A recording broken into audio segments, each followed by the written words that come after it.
ONGC நிறுவனம் 110 கிணறுகளை அமைக்க திட்டமிட்டுள்ள நிலையில் அது தொடர்பாக அந்த நிறுவனம் என்ன சொல்கிறது என்பதை ஓஎன்ஜிசி நிறுவனத்தின் காரைக்கால் தலைமை பொறியாளர் ராஜசேகரனிடம் கேட்கலாம்.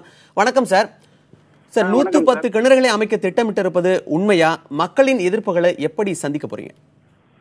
இப்ப புதிதாக எந்த எண்ணெய் கிணறு அமைப்பதற்கு எந்த அனுமதியும் கோரவில்லை. இது ஏற்கனவே ஒரு 2 வருடங்களுக்கு முன்னாடி கோரிக்கை விடுக்கப்பட்ட ஒரு அனுமதி கோரப்பட்ட ஒரு விஷயம். அந்த என்விரான்மெண்ட் கிளியரன்ஸ் அது தருவதற்காக இப்ப நாங்க வெயிட் பண்ணிட்டு இருக்கோம். இல்ல, இன்னைக்கு இல்ல, இது 2 ஆண்டுகளுக்கு முன்பு இருந்தால் கூட மக்களின் மிகப்பெரிய எதிர்ப்பு இருக்கிறது. இப்பொழுது மீண்டும் அதை முன்னெடுக்க முயற்சி செய்து கொண்டிருக்கிறீர்கள். எப்படி இதை நீங்க பண்ண முடியும்? தொடர்ச்சியாவே மக்கள் எதிர்க்கிறாங்க, அதை எப்படி நீங்க சமாளிக்க போறீங்க? இல்ல, ஓஎன்ஜிசி செயல்பாடுகளால எந்த ஆபத்தும் இல்லை அப்படிங்கிறது தான் ஓஎன்ஜிசி தரப்புல இருந்து பலமுறை நிரூபிக்கப்பட்ட ஒரு விஷயம். அதுக்காக ஒரு சுற்றுச்சூழல் அனுமதிக்காக நாங்க அப்ளை பண்ணி இருக்கிறதுங்கிறது ஒரு சாதாரணமான ஒரு விஷயம். எப்பொழுதும் உள்ள ஒரு விஷயத்தை தான் ஏற்கனவே நாங்க செஞ்சிருக்கிறோம். தொடர்ச்சியாவே இப்போ ஒரே ஒரு கிணறு அமைக்கணும்னா கிட்டத்தட்ட ஒரு 2 ஹெக்டேர் அளவுக்கு பெரிய அளவுக்கு தேவைப்படும். அந்த அளவுக்கு தொடர்ச்சியாவே கதிராமங்கலத்துல பாத்தீங்கன்னாக்கா இந்த மாதிரி பிரச்சனைகள் இருக்கு. அவங்களுக்கு மிகப்பெரிய ஒரு அச்சம் இருக்கு. அந்த அச்சத்தை போக்குவதற்கு என்ன மாதிரி விழிப்புணர்வுகள்லாம் நீங்க உங்களுக்கு சொல்லியிருக்கீங்க?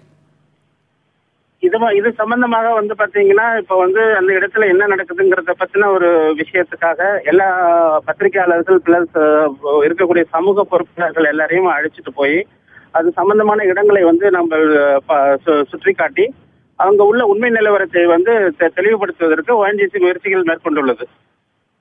இது மட்டுமே இல்லாம பொதுவாவே இந்த நிலத்திலிருந்து எதை எடுத்தாலுமே பாத்தீங்கன்னா விவசாயம் மிகப்பெரிய அளவுக்கு பாதிக்குது. இயற்கைக்கு புறம்பான செயல் அப்படின்னு போர்க்கொடி தூக்கி இருக்கிறாங்க. அதை நம்ம பல சமயங்கள்ல பாக்குறோம். மீண்டும் மீண்டும் இந்த மாதிரி ஒரு முன்னெடுக்கும் பொழுது அவர்களை கூப்பிட்டு அவங்ககிட்ட இந்த மாதிரிலாம் எடுக்க போறோம், இதுதான் பிரச்சனை, உங்களுக்கு எந்த விதமான பாதிப்பும் இல்லைன்றதை அவங்களுக்கு சொல்லி புரிய வச்சிருக்கீங்களா இது வரைக்கும்? இதை பலமுறை எல்லாரையும் மக்களையும் சந்திச்சிருக்கிறோம். இது பாத்தீங்கன்னா எல்லாரையுமே சந்திச்சு இது சம்பந்தமான ஒரு முன்னெடுப்பு நடவடிக்கைகள்லாம் நாங்க செஞ்சுட்டு தான் அதை ஆரம்பிக்கிறோம். நீங்க எடுக்கிற அந்த பணிகளால விவசாய நிலங்கள் பாதிக்கப்படாது அப்படிங்கிறதுக்கு சான்று இருக்கா அப்படின்றத அவங்களோட கேள்வி.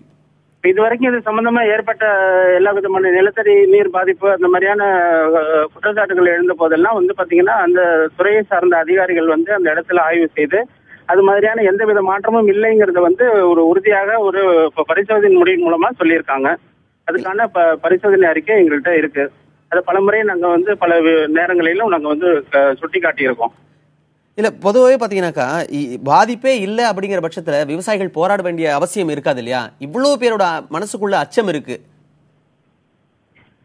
அதாவது இது ஓஎன்ஜிசி இன்னைக்கு நேற்று இல்லைங்க, கிட்டத்தட்ட ஒரு 35-40 வருஷமாக காவிரி படுகையில இயங்கிட்டு இருக்கக்கூடிய ஒரு அரசு நிறுவனம். அதனால எந்த விதமான இதுவும் இது வரைக்கும் ஏற்பட்டதுல சமீப காலமாக ஏற்படக்கூடிய அந்த விளைவுகள் பிளஸ் இவங்க கேட்கிற சந்தேகங்களுக்கான விளக்கங்களை நாங்க தெளிவா கொடுத்துட்டு இருக்கோம். ஒவ்வொரு பத்திரிகை வாயிலாவும் பிரஸ் ரிலீஸும் கொடுத்துருக்கோம். இது சம்பந்தமாக எல்லார்கிட்டையும் தெளிவுபடுத்தி கொண்டுட்டு தான் இருக்கிறோங்கிறத நான் தெளிவுபடுத்த விரும்புறேன். பொதுவா இப்ப இந்திய கம்யூனிஸ்ட் கட்சியின் மாநில செயலர் முத்தரசன் சொல்லியிருக்கிறாரு, ஓஎன்ஜிசியோட பணிகளை வெளிப்படை தன்மை இல்லை அப்படிங்கிற ஒரு குற்றச்சாட்டை முன்வைக்கிறார் பகிரங்கமா. இன்னைக்கு கூட நம்ம அதை பார்த்திருந்தோம். இப்ப வெளிப்படைத்தன்மை இல்லை அப்படிங்கிறது நீங்க கேட்கிற கேள்விகளுக்கு எல்லாமே நாங்க தெளிவாக பதில் சொல்றோம். இங்க இருக்கக்கூடிய ஒரு 35 வருஷங்களுக்கு முன்னாடி ஆரம்பிச்ச அந்த வேலையில பாத்தீங்கன்னா மேல மேல நாங்க அதை செயல்முறையிலும் சரி பாதுகாப்பு அடிப்படையிலும் சரி சிறப்பாக செயல்படுத்திக்கிட்டு தான் இருக்கோம் இது வரைக்கும். அதுக்குண்டான அறிக்கைகளை அப்பப்ப நாங்க தெரிவிச்சுக்கிட்டு தான் இருக்கோம் மக்கள்கிட்ட.